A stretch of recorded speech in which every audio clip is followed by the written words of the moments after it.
정치적 참견 시점 정치팀 박영회 기자 나와 있습니다. 첫 번째 소식 보겠습니다. 형제 같은 선후배라고 돼 있는데 윤석열 검찰총장 후보자와 윤대진 검찰국장 얘기 같습니다. 네, 맞습니다. 윤석열 후보자 조금 전에 녹화되는 줄 모르고 마이크 옆에서 했던 대화를 리포트로도 전해드렸는데요. 일단 전체 대화를 한번 들어보시고 얘기를 계속해 보겠습니다. 네. 대진이를 좀 보호하려고 저렇게 말을 쓸 수 있는데 사실은 이남석이가 대진이 얘기 듣고 했다는 거거든요. 근데 이제 대진이 얘기 듣고 했다는 건데 제가 기자한테는 그렇게 했을 수 있고 저 녹취에 부합하는 기사 내용을 제가 보고 왔지만 제가 수임에 관여하지 않았다는 뜻으로.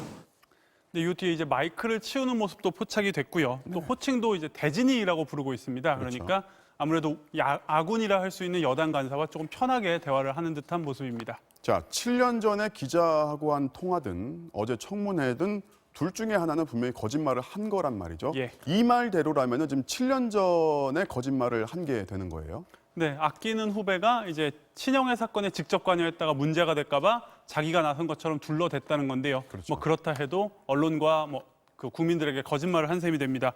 이 각별한 특수통 선후배 사이입니다. 공교롭게 성도 같아서 대윤, 소윤이라고 불리고 진짜 친형제 같은 사이다 이렇게 얘기를 해왔는데 이 관계가 이렇게 논란이 될 줄은 상상을 못했을 것 같습니다. 야당의 공세 계속해서 들어보시죠. 네. 한간에는 차기 윤석열을 검찰총장으로 시키고 차기 서울지방검찰청장인 검사장이 누가 되느냐. 윤대진이냐. 결국은 정치검사들이 검찰 요직을 장악하는. 네, 윤석열 후보자의 거취가 어느 방향으로 결정이 되건 간에 정치권은 한바탕 크게 술렁일 것 같습니다. 네, 다음 소식 보겠습니다. 황교안 엄호하다 엉뚱하게 노회찬인데 이것도 어제 청문회 얘기 같아요. 네, 어제 청문회에서 황교안 대표는 예상대로 이름이 거론이 됐고요. 네. 더 나아가서 이제 고 노회찬 의원 이름이 나왔습니다. 어떤 맥락에서 나온 건지 직접 들어보시죠. 네. 자신이 관리해 왔던 여러 검찰 간부가 언급돼 있고 그중에 한 명이 황교안 당시 공안 1과장이 언급이 돼 있습니다.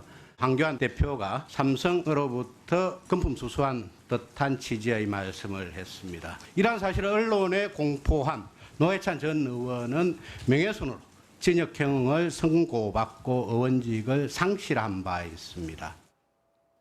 자, 그러면은 황교안 대표가 검사 시절에 삼성에서 돈을 받았다. 이 의혹은 지금 결론이 어떻게 났죠? 네, 2007년에 이제 김용철 삼성 출신이죠. 전 법무팀장이 자신이 검사들에게 돈을 건넸다고 폭로를 했습니다. 그렇죠. 그래서 삼성 특검이 수사를 벌였는데 로비를 벌인 정황만 있을 뿐 구체적인 증거는 없다면서 거론된 검사들은 모두 무혐의 처분이 났습니다. 그래서 고 노회찬 의원이 폭로를 했던 건 그보다 2년 앞서서 안기부가 불법 도청을 했던 삼성 X파일에 나왔던 떡각 검사 명단입니다. 네. 전혀 다른 사건입니다. 삼성이 검사들에게 돈을 줬다는 틀만 같을 뿐입니다. 그런데 정점식 의원은 2007년 사건의 황교안을 변호하려다가 엉뚱하게 저 사건의 노회찬을 거론을 한 겁니다. 그것도 사실관계가 다 틀렸고요. 정의당이 강하게 반발했습니다. 들어보시죠. 네.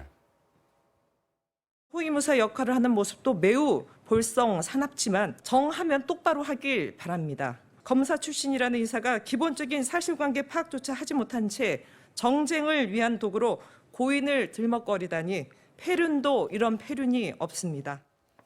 자, 정의당에서는 지금 노회찬이라는 이름 자체가 굉장히 깊은 상처잖아요. 예. 자, 한국당이 이걸 건드리다 보니까 지금 대변인이 굉장히 격앙돼 있는 것 같아요. 네, 정점식 의원은 황교안 대표의 공안검사 선후배 사이입니다. 그러면서 지난 4.3 보궐선거 때 당선돼서 어제 처음 위원회에 나왔다가 이제 그런 실수를 한 셈이 됐고요.